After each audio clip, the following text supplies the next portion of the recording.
In the UK was alive, well and kicking, then a visit to the Personal Computer World Show provides the reassurance. The show's here at Olympia. It runs until Sunday evening. It's a very good show too. Our team's out in the hall somewhere to bring you all the top news stories and the highlights.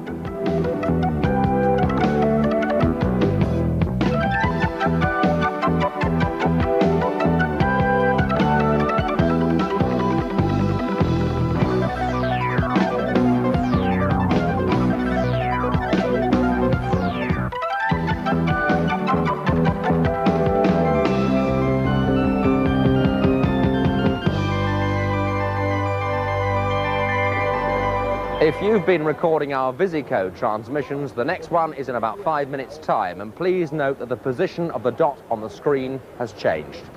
Now, back in February, we reported on the Atari ST, the so-called Mac basher, which, to use Atari's slogan, was sure to deliver power without the price. And at that time, we expressed reservations that software houses would actually support the machine and that it would appear on time and at the right price. Well, here at the show, you can see the work of more than 50 software houses, all of whom have produced material for the Atari ST.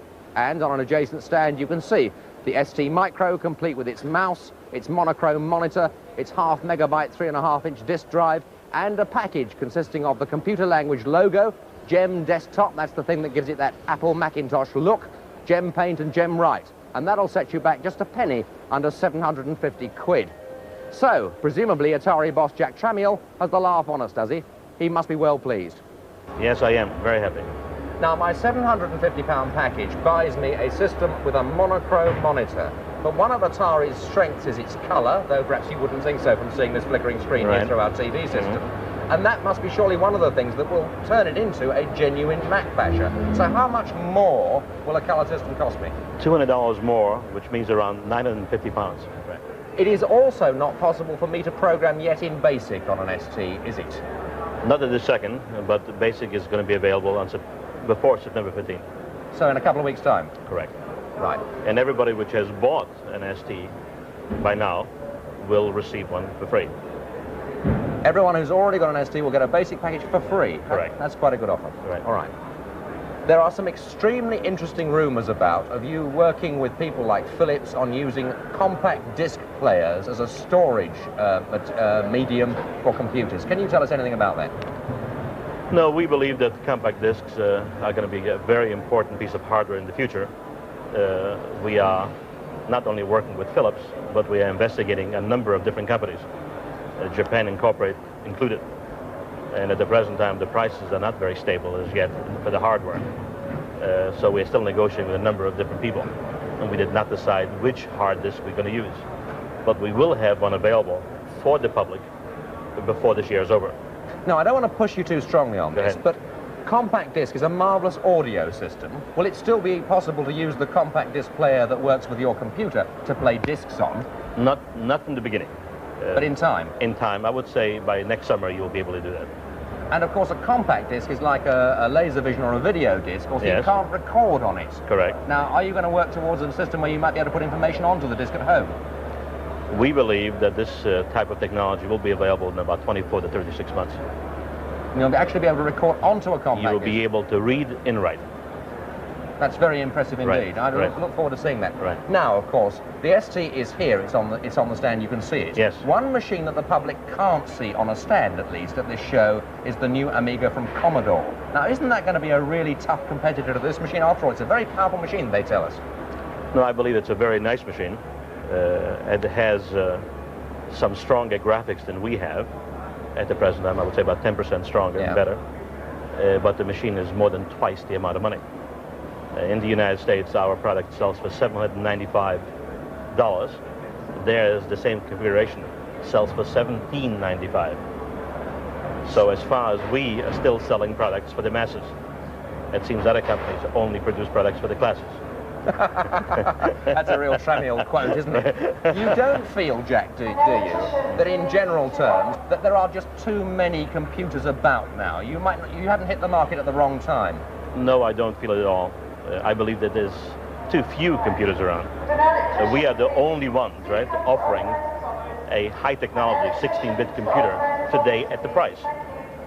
The other one which you've mentioned is Amiga, which is twice the price. There is nothing else around in this category. We are dealing with the most sophisticated, intellectual group of people which like to buy the best. They know what they want. The problem with the industry is that they are always offering them products which they have in their warehouse, not the technology which is available, which they would like to buy. We have introduced the ST in the United States on July 8th. We are selling everything we make. It was the best launch I had in the history in the computer business.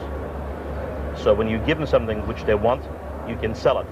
The computer business is not dead, it's alive in kicking.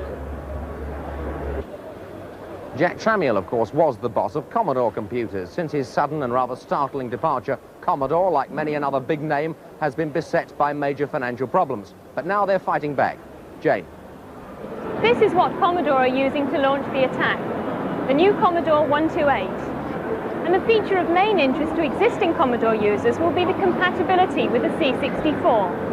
And by this we mean true compatibility, not just promises that have been offered by manufacturers in the past. Let's give you some examples. Here we're actually running the Commodore 64 cassette drive to play a popular game. On this 128 we're using the 64 disk drive, and with the help of a modem we're online to CompuNet. And finally, this 128 is using its own disk drive and running some software specially written for the 128. With me is Nick Vesey, Managing Director of Commodore UK. Nick, welcome. Hi. First of all, before we get on to talking about the new systems, can you tell me what's happened to the Plus 4 and the C16? Well, the Plus 4 and the C16 are alive and well. We're focusing, however, this year on the 128 and the 64. Now, can you tell me, what can the 128 offer that the 64 couldn't? Well, first of all, in addition to everything that was in the 64, the 128 has its own processor with 128K memory, which can be expanded up to 500K. On top of that, it also has CPM function, which is the business alternative to MS-DOS. So any business user can use the machine both as a home entertainment product, but also as a true business computer. Now, the advantage of having CPM obviously means you can tap into a wide range of software already available. Absolutely. How much software is being written specifically for the new system? Well, we are offering around about 50 titles at the moment, and we expect that number to grow very, very fast.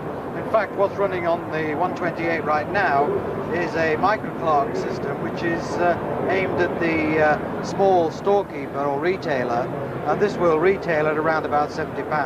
Now, are those 50 titles already available off the shelf, or Yes. are they being written? Yes, they're ready now, yes. Right. Now, you've also launched a new disk drive for the 128. Does that overcome the speed problems that were reported with the 64 disk drive? Well, the 1541 disk drive for the 64 was very popular, and although by current standards it may seem slow, actually for normal applications it's perfectly satisfactory. However, the 1571 goes at 5,200 characters a second, which is around about 10 times as fast as the 1541. More importantly, all the processing power for the disk drive is inside the disk drive, so it uses none of the machine's memory. This is very important in terms of giving the user the maximum memory capacity inside the computer itself.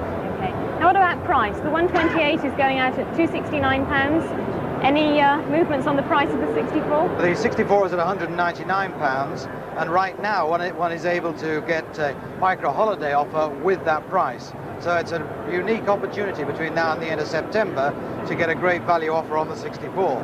Obviously the 64 will be going on at that price point, but with different packages. Now, one system that a lot of people will be expecting to see on the Commodore stand is, of course, the Amiga. It isn't on your stand. When can we expect to see it from Commodore in the UK? Well, we would like to announce it as soon as possible, obviously, but we're not going to announce it until two things have happened. First of all, we have a very large range of software available in the UK, and secondly, we have adequate supply to mean that all of our dealers will be able to have the product off the shelf. We think that'll be probably January, February next year. Okay, Nick, thank you very much. Thank you.